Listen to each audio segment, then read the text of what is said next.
Buenas tardes, bienvenidos y bienvenidas a Fundación Casa de México en España.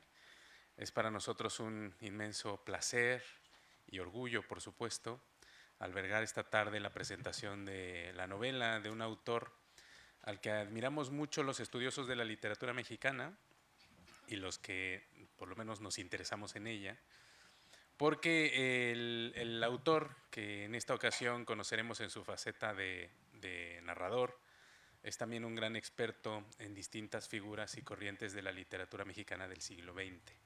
En lo personal es una persona a la que admiro mucho, cuyos libros son siempre una, pues un vendaval de conocimientos y un baúl de información sumamente interesante e importante.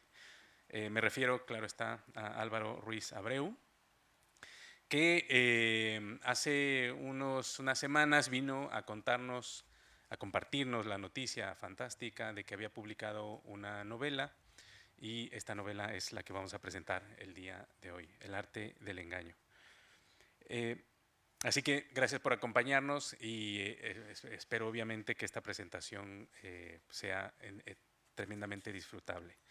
El arte del engaño es un homenaje a la época de oro del cine mexicano, un viaje fascinante que el autor hilvana con sus recuerdos, con historias familiares y escenas surgidas tanto de la realidad como de la pantalla. Este libro es también una novela autobiográfica y una serie de testimonios acerca de las películas de ese tiempo y las emociones que suscitaron en amigas como Margot Glantz y Mónica Lavín, y amigos como Ernesto Alcocer y Alberto Ruiz Sánchez, cuyos nombres fueron borrados en el libro, conservando sus palabras. Para presentar este libro nos acompañan dos personas también muy cercanas a México, una de ellas, la otra completamente relacionada con el devenir cultural y editorial de nuestro país. Me refiero concretamente a Cristina Santamarina. Muchísimas gracias por estar aquí esta tarde. Y a Ricardo Cayuela. Ricardo Cayuela es una figura sumamente importante en el quehacer editorial mexicano, porque fue director durante algunos años de Letras Libres en su edición española, y también ha sido director de muchos proyectos editoriales en México.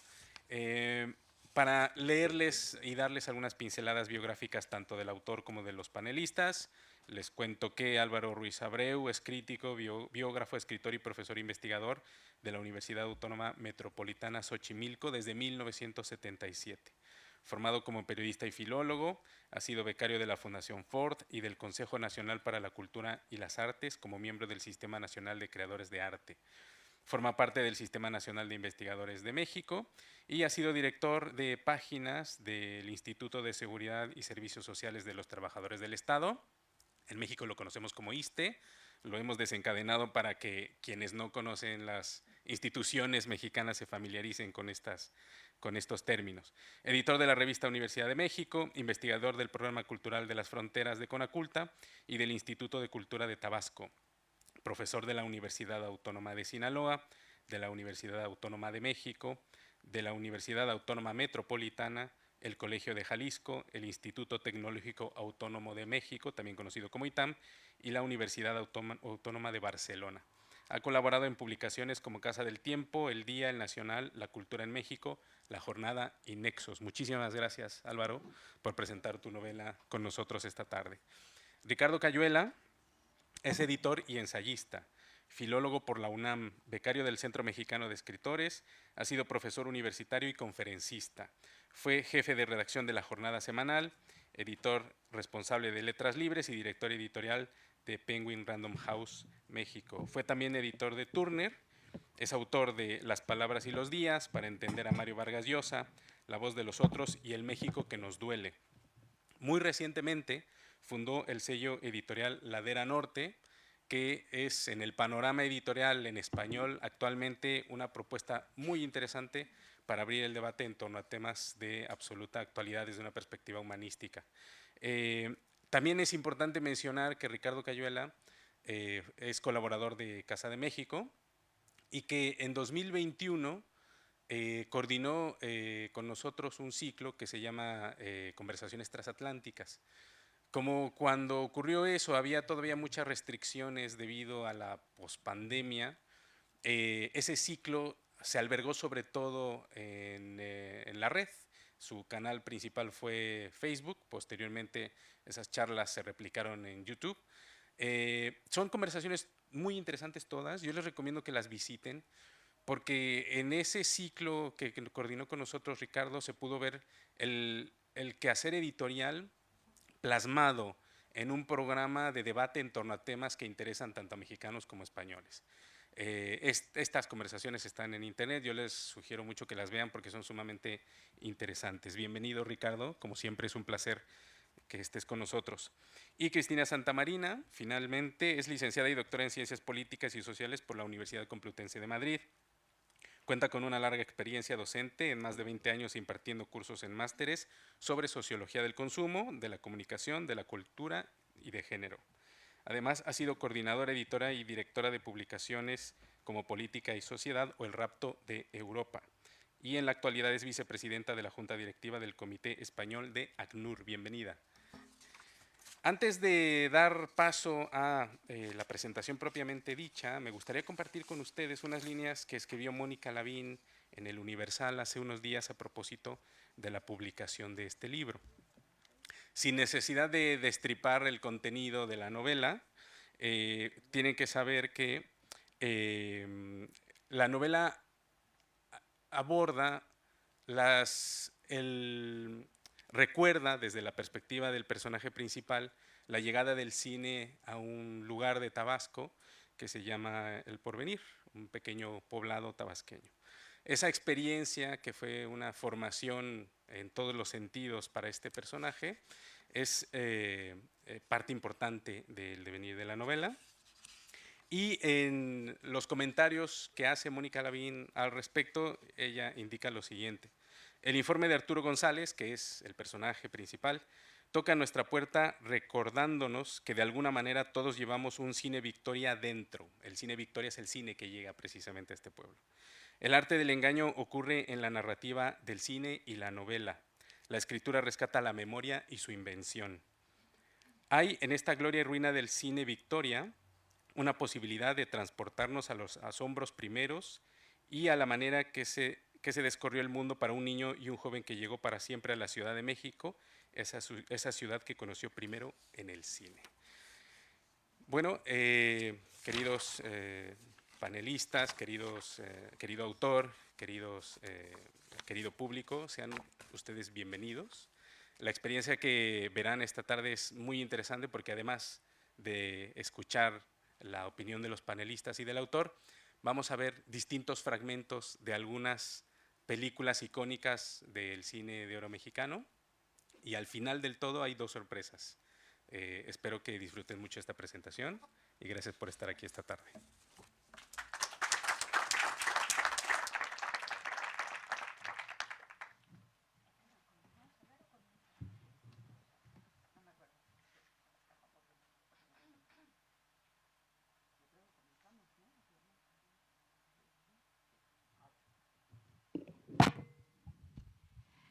Hola.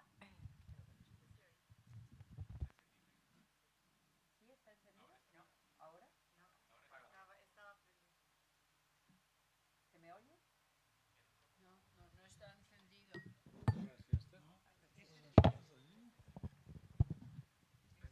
Hola. Sí, este sí.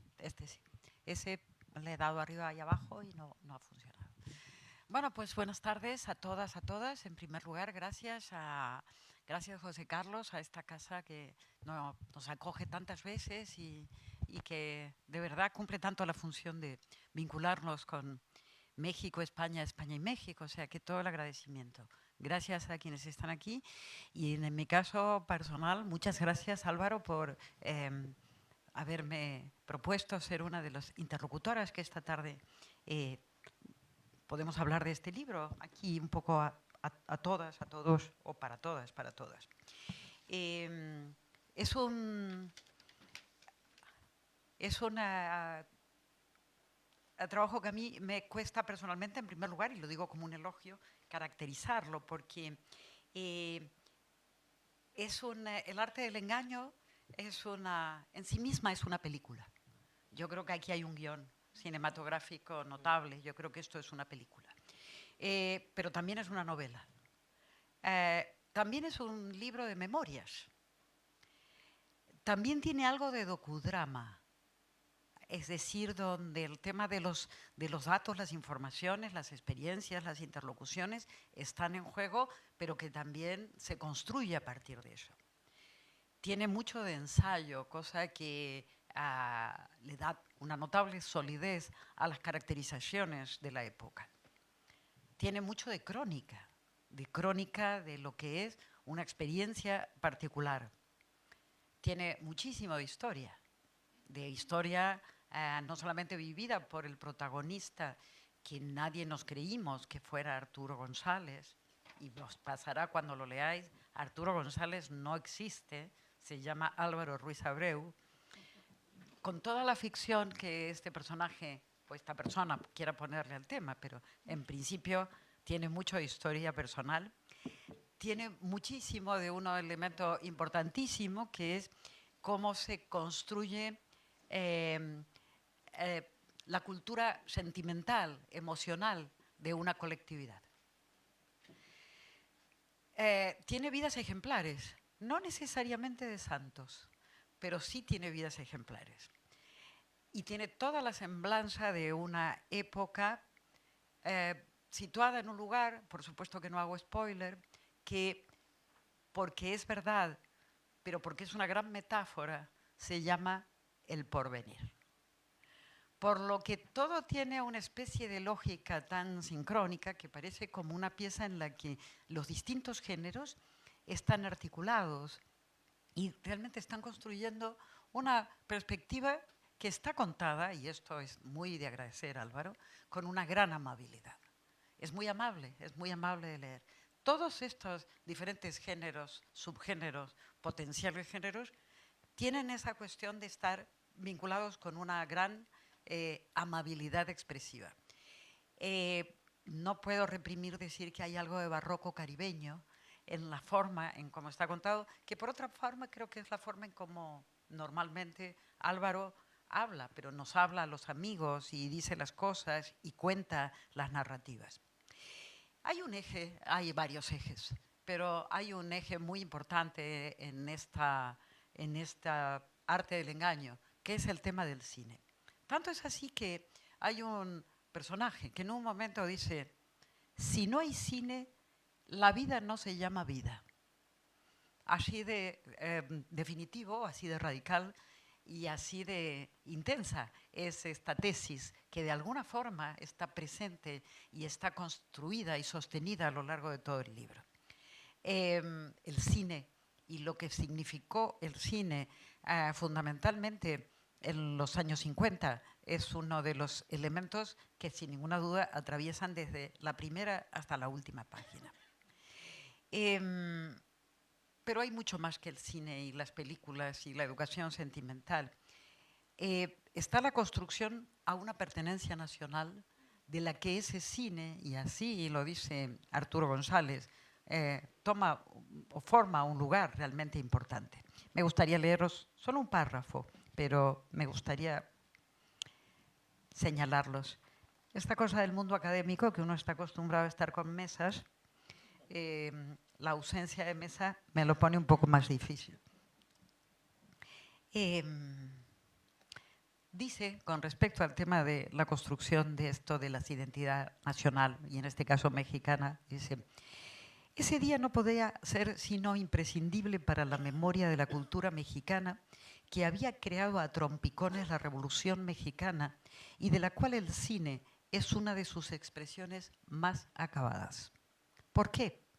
Porque el cine se encargó de domesticar a las clases emergentes en la idea de que el país caminaba con pasos seguros hacia el progreso. El sexenio de Miguel Alemán, 1946-1952, usó un lenguaje templado que auguraba que el remoto año de 1984, cualquier alusión novelística, narrativa o cinematográfica no es casualidad, esto lo digo yo, no habría en todo el territorio, en 1984, no habría en todo el territorio nacional un solo pobre, porque los gobiernos habrían terminado con el hambre y el desempleo, con el analfabetismo y la indigencia. Para ese momento, y no podía ser de otra manera, los mexicanos habrían dado un salto cualitativo en sus vidas, alcanzando el barco de la armonía. Bueno, creo que no se puede decir mejor una síntesis de lo que significó en la formación, sino del espíritu nacional, por lo menos en la pertenencia a una identidad nacional, la importancia del cine fundamentalmente de los años 50. Pero también está la música que tiene en el bolero no solamente la década o el inicio de una de las grandes décadas, que son la década de los 50, luego seguirían los 60, y algunos agradecemos que nos siga acompañando todavía hoy, es el segundo eje importante que está presente en este libro, porque eso es una de las formas más brutales por la capacidad que tiene justamente de hacerse propia, íntima, esa educación emocional y sentimental. Aparecen también los vínculos, tanto los familiares como los de amistad, como los del pueblo. Y allí hay cuestiones donde inevitablemente no solamente pueden aparecer otras ideas de películas, de libros, inevitablemente, y se lo comentaba yo a Álvaro, Cineo Sardina está aquí presente en el lector, no tanto en el autor seguramente, sino en el lector, pero también las películas que han caracterizado lo que significó la importancia del cine o la llegada del cine a los pueblos. Y la importancia de las películas, lo que da cuenta de cómo algo que podría ser pura razón local, de un pueblo que se llama El Porvenir y que está en el Caribe mexicano, traspasa todos los espacios y es totalmente factible de identificarse desde cualquier mirada que se haga, desde cualquier sitio de España, posiblemente de Italia, posiblemente de Alemania, Gran Bretaña, porque lo local fue aquello que de alguna manera a muchas generaciones, muchas de las cuales estamos aquí, nos marcó como una característica desde la cual abordamos el paso a la globalización. Está aquí presente, contado con mucho cariño, con mucha templanza, con mucha expresividad. La presencia de esos actores, que son actores de lo cotidiano, donde cualquier parecido con Macondo es porque cualquier pueblo, los que somos de pueblo, venimos de Macondo. Macondo somos todos, o de Macondo venimos todos, o del Porvenir, o del el pueblo de Pedro Páramo, Comar. O sea, es decir, todos venimos de una experiencia como esa, aunque hayamos nacido en el centro de Manhattan. También en el centro de Manhattan hay pequeños pueblos interiores que se construyen con la red de los actores sociales que están allí presentes. El boxeo, otra figura que está menos presente y no es un eje principal, pero que también estaba presente, a lo mejor porque lo estaba esperando. O sea, a medida que avanzaba el libro, digo, tiene que llegar el boxeo. Lo que me interesará señalar de todas formas es que es un libro donde, sin ninguna duda, Arturo González, este personaje que podría ser más para una ranchera incluso que para un bolero, Arturo González presenta una memoria personal de la ficción, de lo que fue la ficción en la construcción de nuestras propias personalidades. Porque las ficciones orientativas nos han hecho a todos, no solamente a los personajes de esta novela. Es imposible construir identidades sin identificaciones y contraidentificaciones, donde las ficciones orientativas de las figuras, los conflictos, los personajes, las relaciones, los amores y los desamores están presentes. Desde ese punto de vista, todos, Álvaro, venimos del porvenir. Pero también hay una ficción de la memoria personal, no solo una memoria personal de la ficción, sino también una ficción de la memoria personal donde el relato y los caminos expresivos le van dando, en el caso de Álvaro, transfigurado en esa figura de Arturo, una gran consistencia. hay más cosas. Está toda la cultura de una época, las modas, los estilos, los consumos, los chicles, la naranja crush, los hábitos, el combate entre la tradición y el cambio. Y sobre todo, un elemento fundamental que a mí me ha impresionado notablemente es la profunda honestidad con la que cuentas la moral y las moralidades de una época desde el punto de vista de lo masculino frente a lo femenino. Una gran honestidad que muchas miradas hoy podrían cuestionar como políticamente incorrectas y que, sin embargo, me parece estupendo la honestidad con que las has contado. Para terminar, me gustaría señalar, redondeando esto, esa frase que Bertolt Brecht, ese poema mínimo de Bertolt Brecht, que él lo propuso para pensar el exilio, pero que sin ninguna duda está en el trabajo de las migraciones y está también en el esfuerzo y en la construcción de las miradas migratorias, que también está presente una experiencia de migración. Ese poema que dice: me parezco a aquel hombre que andaba por el mundo con un ladrillo tratando de explicarle a todos cómo era su casa. Este libro tiene mucho de esos. Lo que pasa es que aquí el ladrillo está magníficamente contenido, sostenido, expresado y sabiendo al mismo tiempo la humildad de que no pretende ser más que eso. Termino con una frase del libro que creo que es de Arturo González, pero sospecho que fundamentalmente es de Álvaro Ruiz Abreu. Somos las películas que hemos visto. Yo agregaría, y con quienes las vimos. Gracias, Álvaro.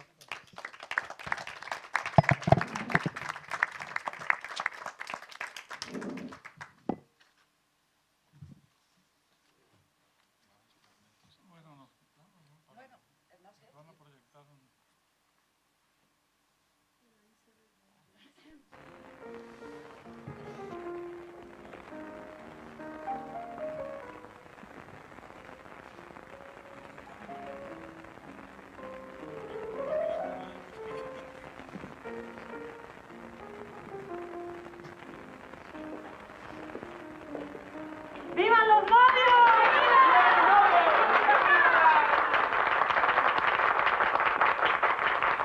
¡Vivan los novios!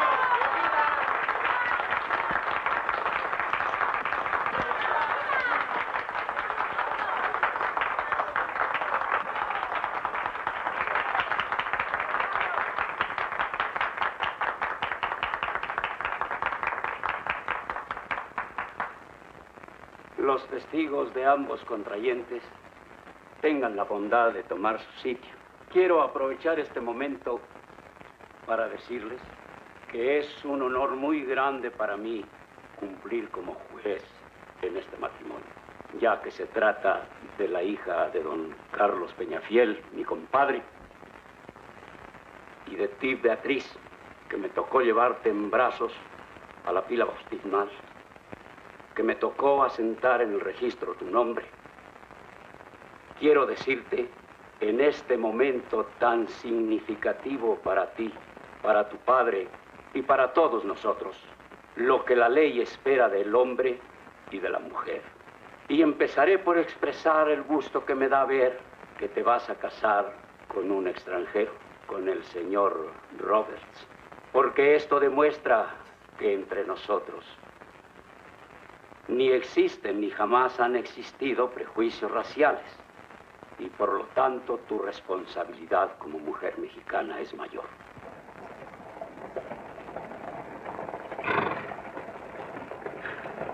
Beatriz Peñafiel, de hoy más tu nombre será Beatriz Peñafiel de Roberts.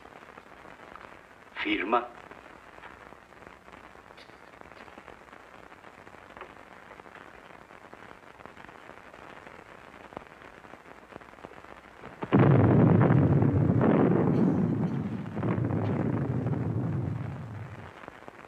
No se alarmen ustedes.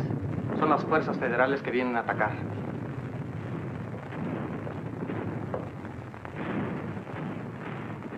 Pero el general José Juan Reyes no peleará. está derrotado y ha juzgado a más honra retirarse.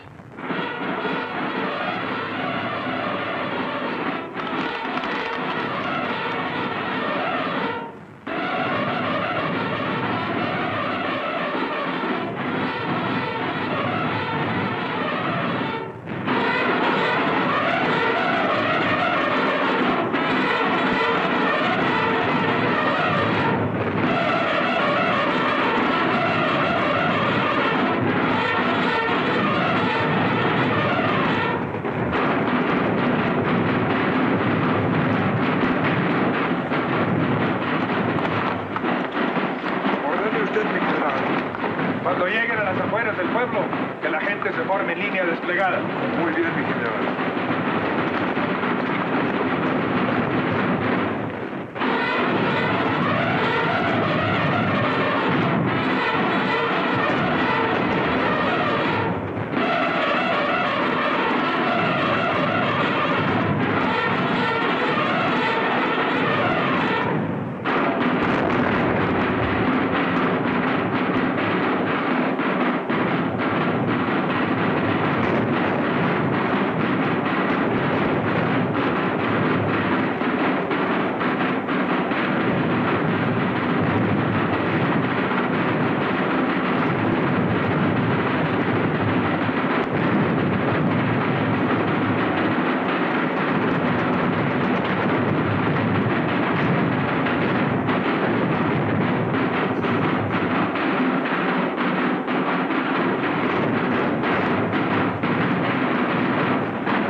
Muchas gracias.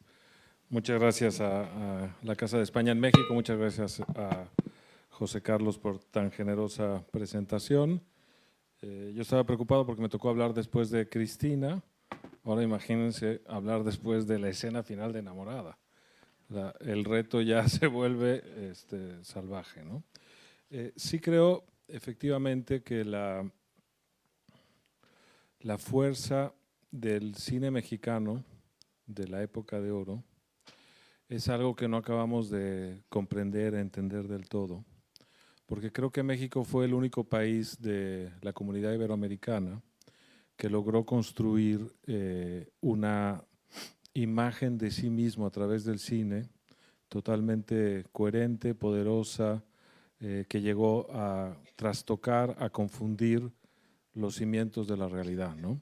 Eso que el cine logra para el mundo, sobre todo el cine hecho en Hollywood, en México se logró con una industria propia, compuesta de muchísimos elementos que tienen una parte de impostación política y tienen una parte de idealización de la vida campirana, pero la otra también de dar espacio a los anhelos más profundos de una sociedad en busca de sí misma, ¿no? Y en cierto sentido, el poderío de México tiene que ver con la capacidad de generar imágenes y una retórica en torno a esas imágenes, ¿no? Hay una complicidad colectiva en torno a nuestra mirada y en buena medida fue creada por esta época del cine de oro mexicana. Y eso me parece fundamental porque es el hilo conductor del libro y es donde el libro se quiere situar y lo que el libro quiere discutir. Entonces eso me parece que es efectivamente muy importante. Lo segundo es que el libro es bastante malicioso, como ya bien explicó Cristina, desde el título, porque el arte del engaño también es lo que sufre el incauto lector en cierto sentido, ¿no? Que piensa que se está acercando a una historia que en realidad es también una discusión de la historia que te está contando y una mirada poliédrica sobre esa historia que te está contando. Y eso me parece que lo vuelve un libro que funciona muy bien en muy distintos códigos de lectura. Se puede leer como una novela de aprendizaje y es maravillosa, pero también se puede leer como una discusión de una novela de aprendizaje. Y en ese sentido me parece que es riquísimo porque conjuga el mejor Álvaro, el que yo conozco como lector, como decía José Carlos, el ensayista, con la gratísima sorpresa del novelista que no tenía el gusto de conocer y que me ha realmente deslumbrado. Así que coincido de nuevo con Cristina, ¿no? También decir que la malicia se sofistica aún más, porque en realidad el libro se puede decir que son las cartas que el analista del alter ego del escritor, que es el que cuenta la historia, le escribe a su analista, que le exige el analista escribir para seguir en la terapia, ¿no? Entonces, claro, en cierto sentido son las confesiones de diván, es escuchar lo que sucede en una terapia analista, porque el psicoanalista tenía la idea de que había que dejar por escrito y plasmado las sensaciones y el acercamiento al pasado para realmente poder decir lo que se quería decir. Que de nuevo además no solo es una discusión sobre cómo recordamos, quiénes somos al recordar, qué cosas excluimos de nuestra vida y de nuestros conflictos, dónde ponemos el foco sobre algunos asuntos, todo suficientemente bien hecho para que no solo tengas la información que quiere decir el autor, sino que interpretes la que quiere ocultar de lo mismo que está contando. Y eso me parece que también es muy brillante. Entonces empieza a volverse un objeto muy malicioso, ¿no? A mí me interesó mucho también la idea de el pueblo, el porvenir. El título obviamente es igual muy malicioso, como lo es el libro, porque es un pueblo que no existe. Eso hay que decirlo. Para un europeo probablemente es algo extraño, que Europa se hizo de pueblos milenarios migrando a ciudades recientes. Y aquí más bien es un territorio inmenso en la selva, parte del territorio mexicano, y que hay que colonizar desde cero. Y es un pueblo que nace de cero y que uno asiste a cómo va desarrollando y sofisticándose y poblándose y sus conflictos, etcétera, ¿no? Entonces, claro, es la idea de pioneros en tu propio territorio, ¿no? En una naturaleza que, por cierto, es extrema, tanto la selva como el mar, como la idea del viento del norte. Cuando uno viene del norte, el sur tampoco es solución porque es un calor que viene de los manglares terrible. En una zona, Tabasco, en donde además no hay los códigos civilizatorios que estableció la colonización antigua en México, tanto la mesoamericana como la virreinal o española, ¿no? Por ejemplo, no hay la presencia de la iglesia, porque Garrido Carnaval había acabado con el credo cristiano, no hay sacerdotes, es un pueblo sin templos y sin sacerdotes. De ahí se explica también el éxito del mundo protestante, pero sobre todo el éxito de ese cine que se vuelve el templo laico el espacio donde la gente va a comulgar, ¿no? Y por eso es tan importante el cine de Victoria, porque sustituye, no solo como para el resto del país, la fuerza simbólica de las imágenes del mexicano viéndose, inventándose a sí mismo, sino también porque en ese pueblo perdido el cine Victoria sustituye a los otros templos, empezando por el templo cristiano, ¿no? Al mismo tiempo es una historia, es una saga familiar, es la historia de la rivalidad de dos hermanos, es la historia del aprendizaje político, social y moral del protagonista. Efectivamente es un libro muy valiente porque es una denuncia del sistema político mexicano, de sus falsas promesas en la era del PRI, de cómo logró controlar a una población con muchos artilugios, con la idea de que el porvenir en minúsculas iba a llegar por fin al porvenir y siempre se posponía esa llegada.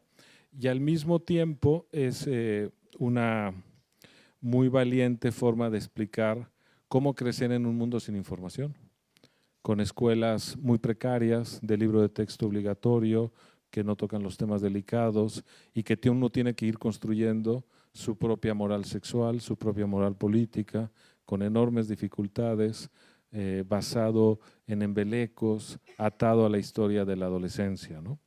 También es un libro sobre cómo un capitalino que ha triunfado, porque eso es el Álvaro, en realidad, el alter ego del protagonista, que coincido contigo que es Álvaro, ve y reconstruye un pasado.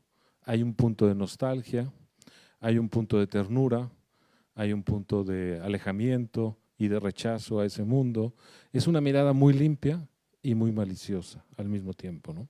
Entonces, claro, estamos frente a un libro muy potente, en realidad, porque tiene todos estos códigos. Por eso, lo que tú decías, Cristina, de los distintos géneros es inclasificable, porque todos están participando al mismo tiempo. Quizá eso es una gran novela, en el fondo, porque la novela no deja de ser un cajón desastre que acepta cualquier cosa desde Cervantes hasta el arte del engaño, ¿no? Y podemos destripar esos géneros que participan, pero en el fondo por eso es una novela y no una autobiografía disfrazada, que es casi como uno le gustaría también leerla, ¿no? El libro tiene dos ejes. Uno son estos escritos al psicoanalista Heder, exigiendo él que el paciente cuente su historia y cómo recuerda su historia y que lo tiene que hacer por escrito. Y al mismo tiempo el año de 1957, que me parece importantísimo. Es el año en que muere Pedro Infante. Y la muerte de Pedro Infante es la muerte del fin del mito. Se puede decir que simbólicamente representa el fin del cine, de la época dorada del cine mexicano, porque murió en plenitud, murió de manera absurda, porque la gente no asume ni acepta que haya muerto, y una vez que no le queda más remedio, lo vive con dolor y con luto. Es la primera gran tragedia que divide. ¿Qué pasa cuando un personaje real, pero que ha vivido en la ficción, muere? Y ese es uno de los ejes del libro que se refleja en el arte del engaño, ¿no? Ese año también es el del terremoto de la Ciudad de México, el primer gran sismo. Sabemos que la historia de México se puede contar a través de los sismos que ha sufrido, ¿no? 57, el embeleco del político, 85, el nacimiento de la sociedad civil, etcétera, ¿no? Y entonces eso me parece que también está muy bien contado. Y para colmo es el año de la derrota del Ratón Macías, el boxeador invicto que es derrotado, ¿no? Entonces, a partir de esa excusa del 57, se permite ir atrás y adelante y contar cómo se construye una persona, cómo se construye un país y cómo un país construye su imaginario. Entonces estamos ante un libro realmente mayor, yo creo que muy emocionante. Para un mexicano es un libro que te toca muchas fibras profundas, como tú bien decías también, Cristina, de lemas publicitarios, productos de consumo, canciones, escenas típicas, escenarios urbanos, memoria colectiva, los colores sin duda. Es decir, que construye, es un libro que construye esa memoria colectiva, y al mismo tiempo es un libro que cuenta cómo se construye una persona y cómo lucha contra la adversidad familiar, contra venir de un escenario tan complicado, como todas las biografías que son complicadas. No hay nadie que no tenga una vida difícil y eso se nos olvida, ¿no? Entonces, cuando uno ve el académico exitoso Álvaro Ruiz Abreu, es muy interesante descubrir estos orígenes y estas dificultades, ¿no? También es la historia de una saga familiar. Todas las familias son difíciles y todas las familias son complicadas y en ese sentido es muy emocionante desentrañarlo. Así que estamos, decía, para un mexicano, y cierro con esto, es muy emocionante los códigos de identificación de los 50, 60 y 70, y para un español es indispensable acercarse a un país tan extraño, tan próximo y tan distinto como es México, que tiene una propia mitología y que tiene una propia potencia creativa que es tan sorprendente vista desde Europa, incluido la idea de un pueblo que nace abandonado en el mar, ¿no? Hay algo de desengaño político también, la idea de que vivimos engañados y que el sistema político no construyó el desarrollo que se creía y que nunca tuvimos lo que esperábamos que se estaba construyendo. Y en ese sentido también es un libro valiente políticamente, porque tiene inevitablemente ecos con el presente y con lo que está pasando en el México actual, ¿no? Así que la verdad yo estoy muy contento y muy agradecido con Álvaro como lector, porque lo he realmente disfrutado muchísimo el libro, y también como amigo porque me haya permitido decírselo aquí en público. Así que muchas gracias.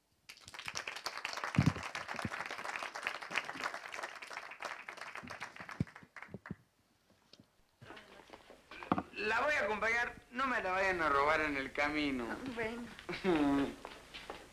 No se imagina lo contenta que estuve. Hacía mucho que no me divertía tanto.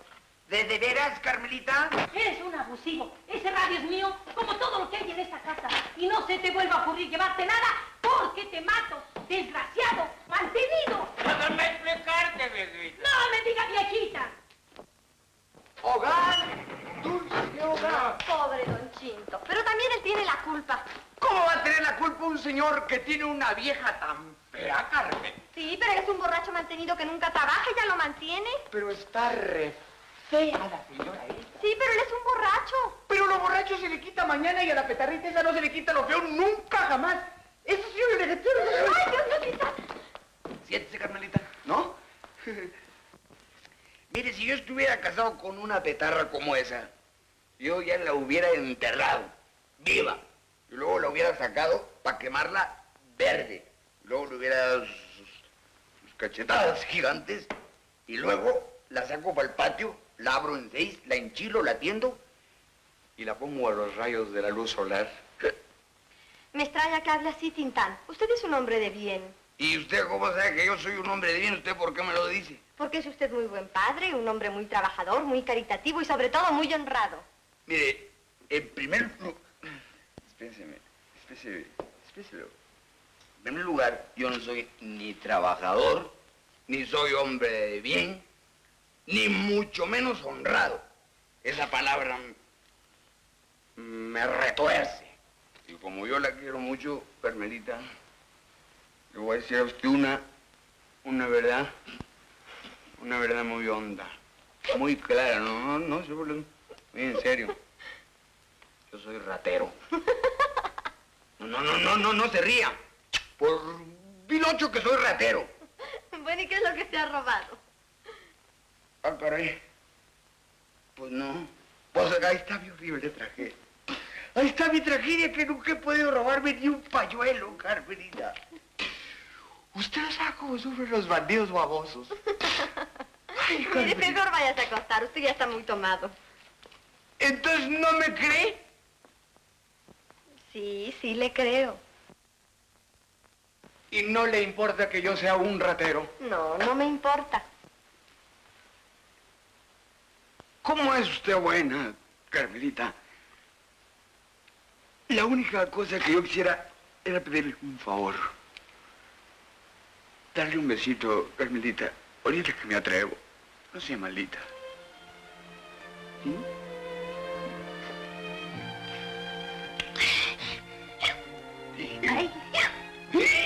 Ya le pegué la borrachera. ¿Sabe? Traigo un aliento embriagador. Espéreme. Yo... Hasta mañana.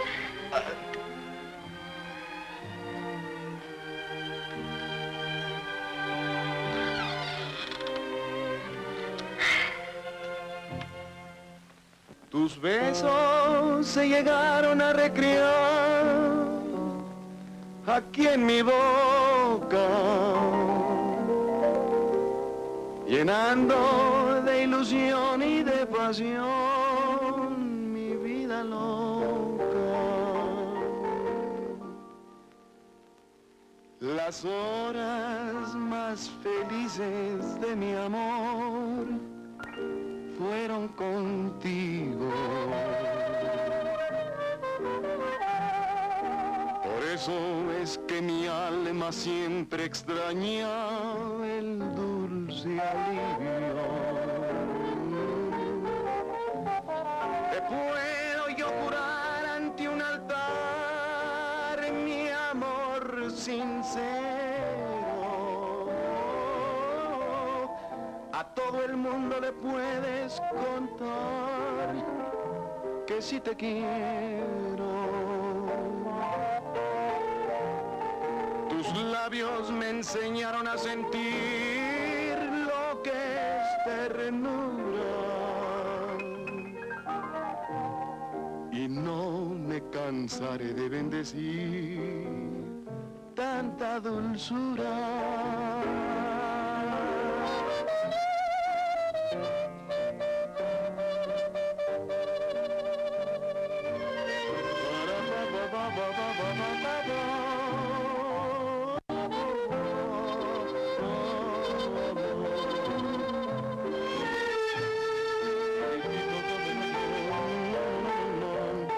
Tus labios me enseñaron a sentir lo que es ternura. Y no me cansaré de bendecir tanta dulzura.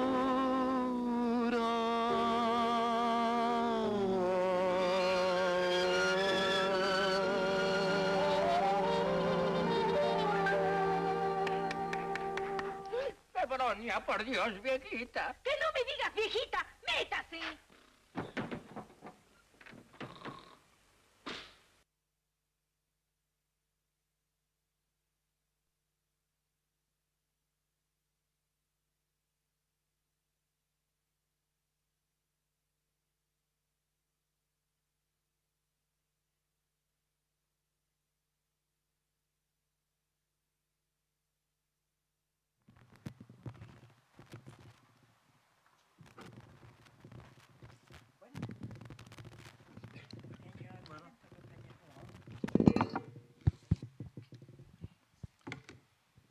Hola, buenas tardes.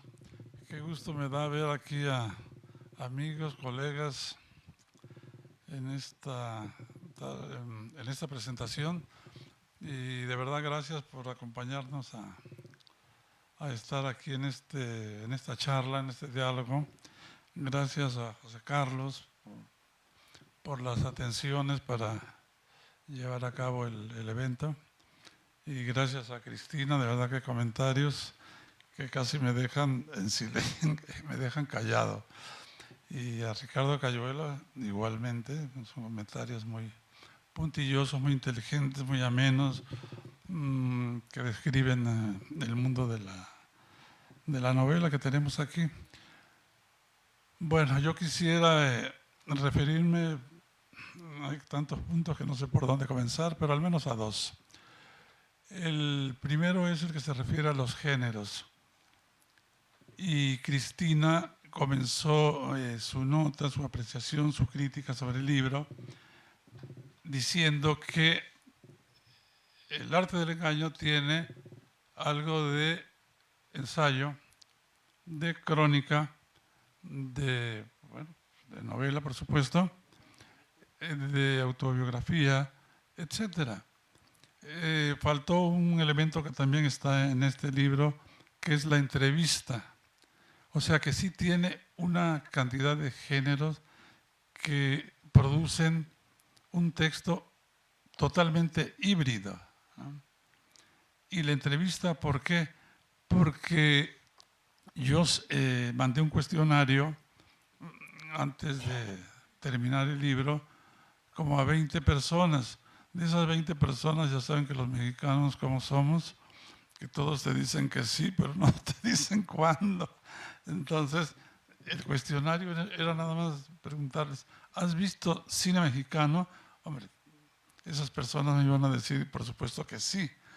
Y la segunda pregunta era, ¿qué emociones te produjo lo que viste? Entonces, bueno, como 15 de esas personas me contestaron y bueno, ahí están más o menos reseñadas sus opiniones, aunque sus nombres estén borrados, porque no tenía caso ponerlos, ¿no? No es una entrevista periodística lo que estaba buscando. Entonces, efectivamente el libro está compuesto por todos esos géneros o subgéneros que conforman hoy en día una novela.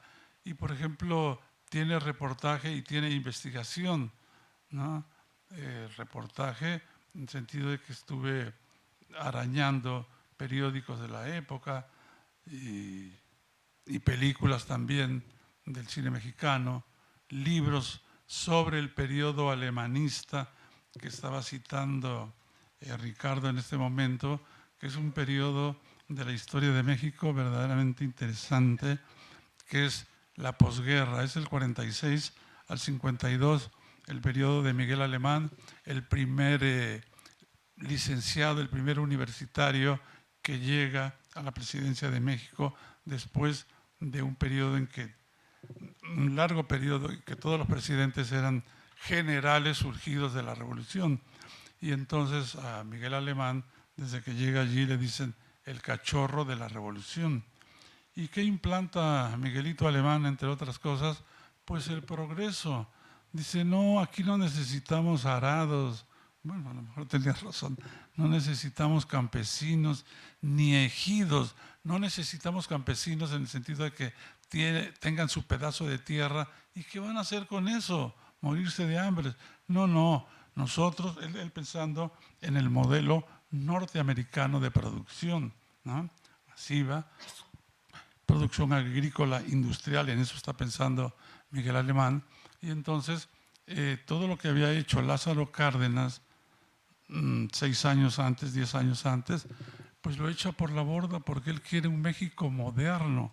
Nunca se habló tanto de modernidad como en esos años y lo demuestra los escritores, porque claro, ahí está todo un grupo de escritores, todavía esos años de la revolución, están todavía vivos los contemporáneos, están surgiendo figuras jóvenes como Octavio Paz, como los filósofos Luis Villoro y todos los del grupo Hiperión, que se están preguntando en 1950 ¿qué es México?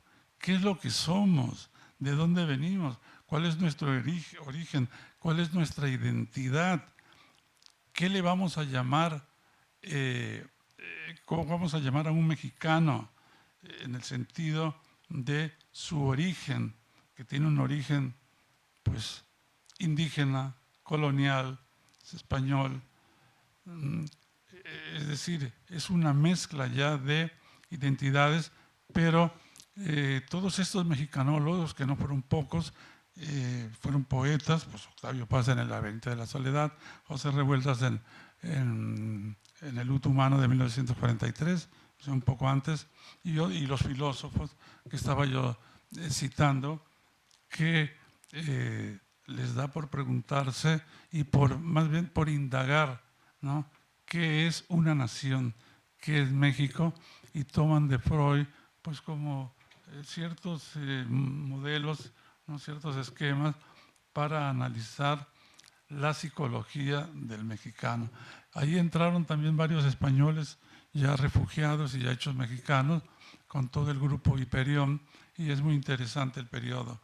Todos estos intelectuales, poetas, filósofos que estoy citando son importantes porque avalan un proyecto de nación, no solamente culturalmente hablando, sino literaria y culturalmente, ¿no? Que es el proyecto alemanista. Entonces allí entra el cine mexicano. Dice Cayuela, que me encantó la frase, que el pueblo que vemos en este libro nació con el cine, bueno, que no existe, primero existe que no existe, y luego que nació con el cine.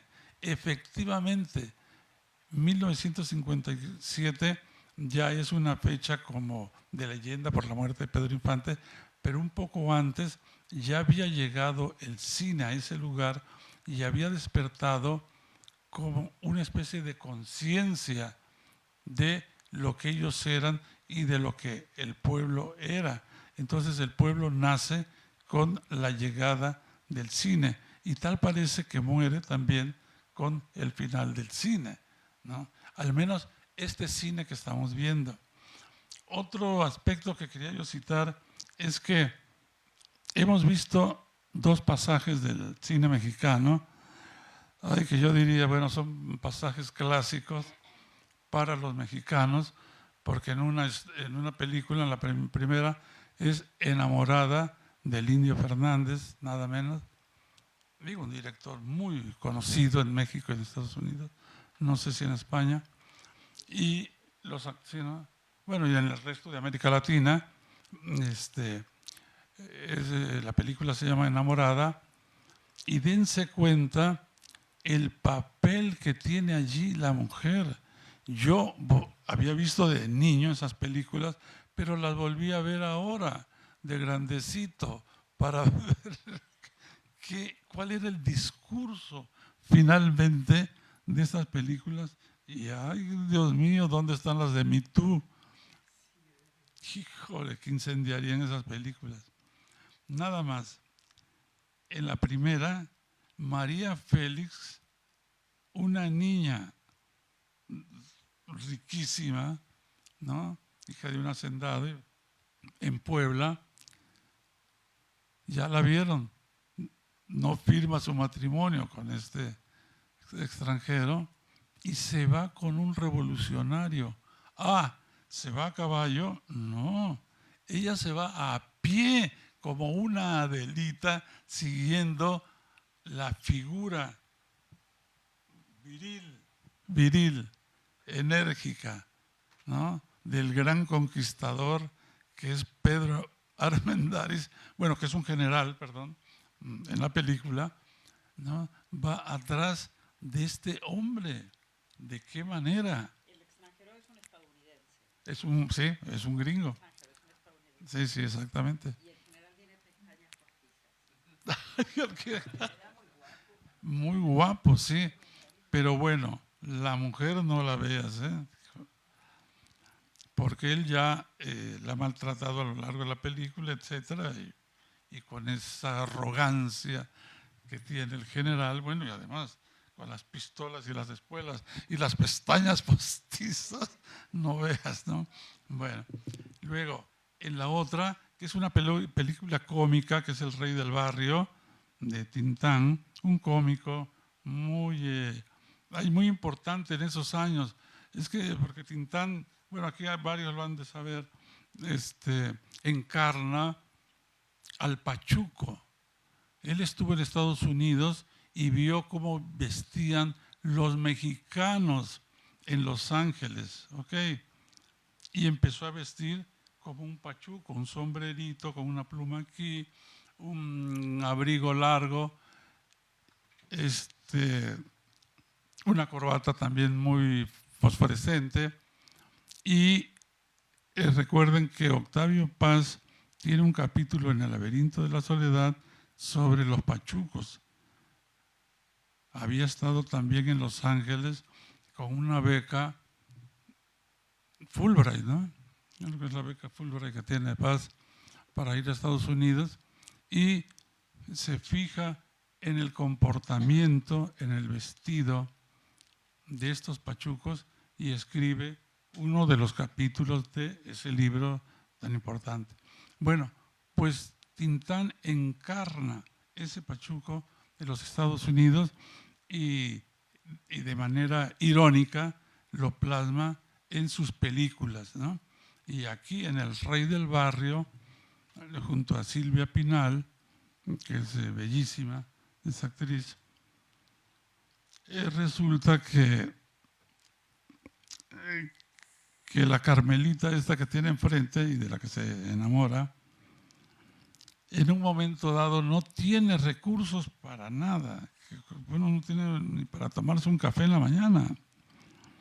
Y entonces la vemos en un cabaret que está allí por el barrio. De ficheras, obviamente. O sea que para ganarse un poco de dinero va allí. Y ahí le encuentra Tintán, que anda por su barrio. Digo, ya la conoce y todo. ¿Y qué le dice? Dice: Carmelita, por favor, usted es una mujer decente. Esto no es para usted, ¿no? Y obviamente que la convence, la saca de aquel antro, ¿no? Y bueno, una vez más la mujer queda como algo frágil, algo que no tiene decisión para nada. Pero bueno, pero las películas mexicanas, digamos, que reflejan, que muestran a la mujer como un símbolo verdaderamente, bueno, que se puede humillar y patear, etcétera, son demasiadas, ¿no? Son casi todas. Es también la política, digamos, del alemanismo, ¿no?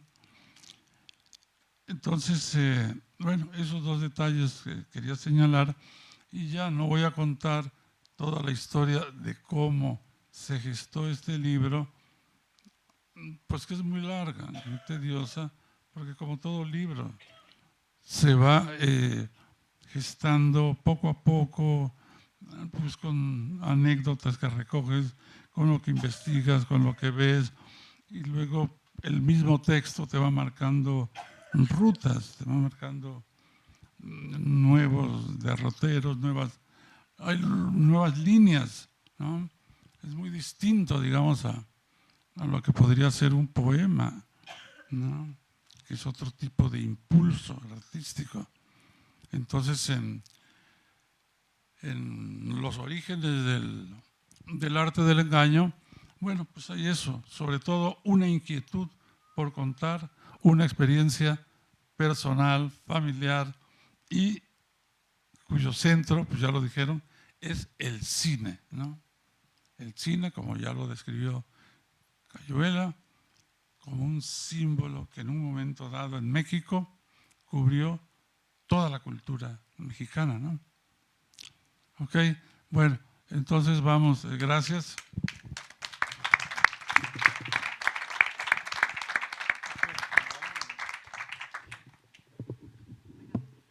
Experiencia es inspiración. ¿Inspiración? Sí, se necesita ser muy prosaico para no sentir inspiración en una noche como esta, con un jardín lleno de flores, una luna llena y una muchacha como usted al lado. Mire, conozco una canción que le va a gustar. ¿Quiere que se la cante? Ah, pero también canta. A veces. ¿Y si se despiertan los demás? No, se la voy a cantar a usted sola, en secreto. Tengo ganas de gritar, te quiero, este amor no pude más callar, porque nadie más que tú, mi cielo, nadie más me importará jamás. Soltarlo yo a los vientos, mi grito prisionero, porque no puedo más. te quiero, sí te quiero, y sobre el mundo entero tú para mí estarás. Tengo ganas de gritar, te quiero, este amor no puedo más callar. Que lo sepan de una vez mi vida, porque siempre tú serás mi amor. Tengo ganas de gritar, te quiero.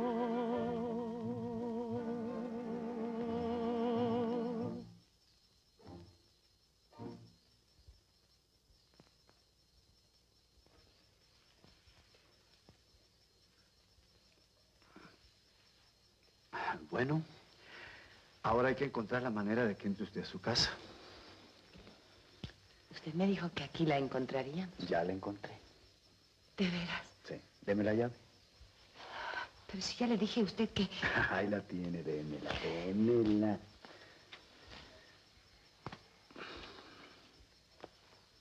¿Mm?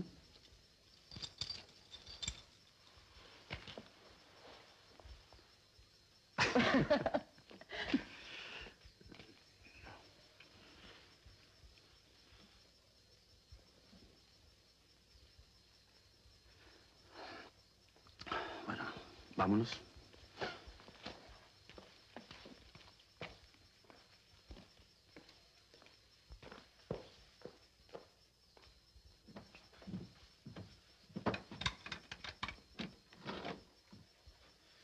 Pase usted, señorita.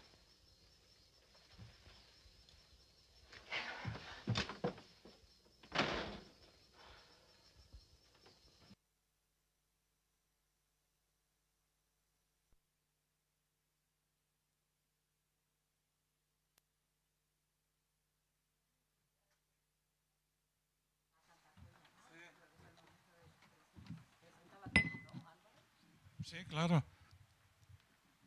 Bueno, algo que creo que no se ha dicho es que este libro está atravesado por el bolero, ¿no? Pues si hay cine mexicano a pasto, igualmente hay canción ranchera y bolero. Entonces, yo le pedí a Toya, a Chavala, una queridísima amiga, si nos hacía el favor de cantar un bolero, ¿no? Entonces, aquí la tenemos. Lo que no sé es cuál. Yo te agradezco mucho porque nada me gusta más que cantar y boleros. O sea que es un bolero un poco menos marcado que estos. Es Contigo aprendí, que no habla tanto de hombre o de mujer. Puede haber aprendido cualquiera, es la iniciación. Antes habéis hablado, Cristina, ¿no?, de la educación sentimental. Esto es de la iniciación.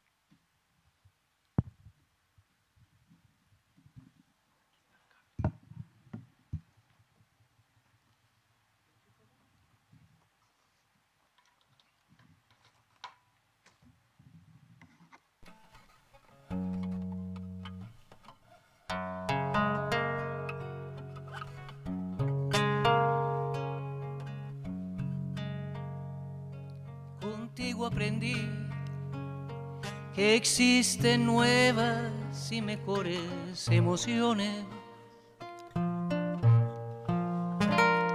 Contigo aprendí a conocer un mundo lleno de ilusiones.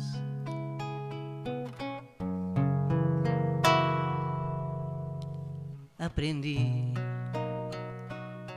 que la semana tiene más de 7 días, hacer mayores mis pequeñas alegrías y a ser dichosa yo, contigo lo aprendí. Contigo aprendí a ver la luz del otro lado de la luna. Contigo aprendí que tu presencia no la cambio por ninguna. Aprendí que puede un beso ser más dulce y más profundo, que puedo irme mañana mismo de este mundo. Las cosas buenas ya contigo las viví y contigo aprendí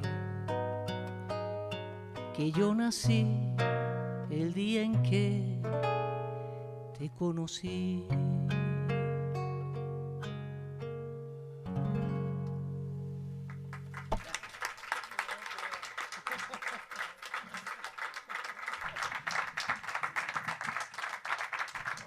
Muchísimas gracias. Ya otro bolero más. Pues es que... Pues no. Más que un bolero, la otra parte en la que no nos han puesto canción, en la que era solamente el charro, o no charro, el capitán, el de las pestañas que decía Cristina. Eso es otro modelo que no estaba aquí, pero está lleno de las canciones mexicanas.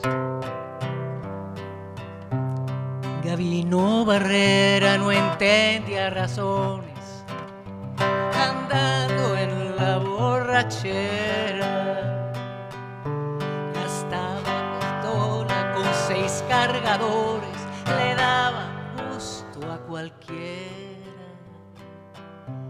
Usaba el bigote en cuadro abultado, pañuelos al cuello enredado, calzones de manta, chamarra de cuero, traía riscado el sombrero. Sus pies campesinos usaban guaraches y a veces a raíz andaba, pero le gustaba pagar los mariachis, la plata no le importaba. Con una botella de caña en la mano gritaba ¡Viva Zapata! Se supone que digan viva, viva. Por un... no me acuerdo ya. ¡Viva, viva Zapata! Porque era valiente el indio suriano, era hijo de muy buena mata. Gabino Barrera, con más de 1000 hombres, se levantó por la sierra. Su causa era buena, pelear por los pobres y repartirles la tierra.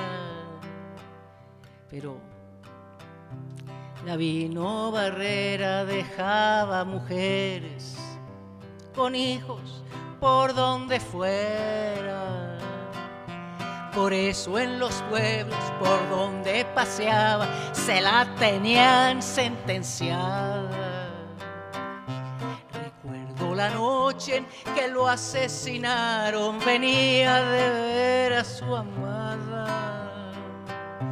18 descargas de Mauser sonaron sin darle tiempo de nada.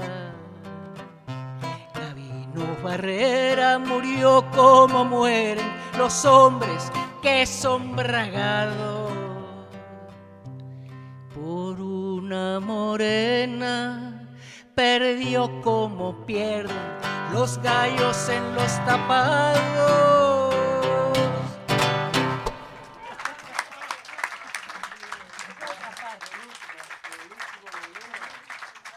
Bueno, muchísimas gracias.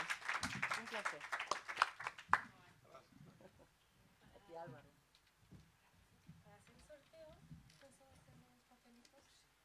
Bueno, entonces vamos, tú no vas a hacer el sorteo.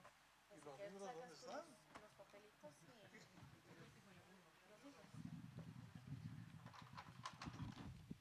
Vale, vamos a sortear 3 libros. Entonces vamos a sacar 3 papelitos y las 3 personas... 2. 2 libros. A ver, ¿quiénes son los...? Saca 2 papelitos y... No, que ¿O alguien que quiera sacar los papelitos? Mismamente. Usted, a ver, saque un papelito, a ver. ¿Y qué nombre dice? Eva. Claro. Marila Blasco Bernadette. Ah, bueno. Ya es la primera. La primera, sí. Ah, bueno.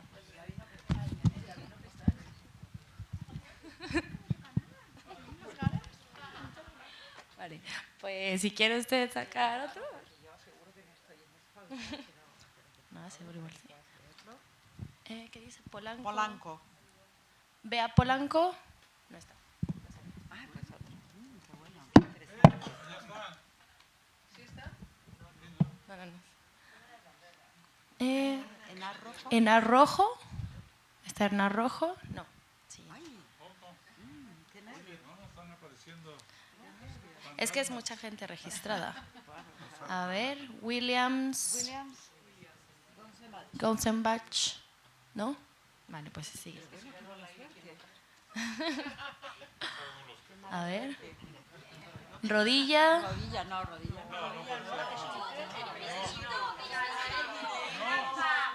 Que yo me he inscrito. Claro. ¿Qué nombre es? Irene. Pues ese. ¡Sí es! La acabo ahí. Era mucho. Sí, es que era varias gente registrada. Vale, muchas gracias.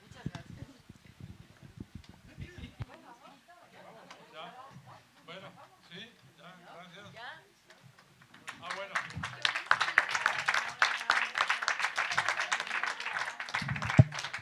Entonces nos vemos en... Se llama J en la calle. En el bar J. A ver, ¿cómo lo hacemos? No sé.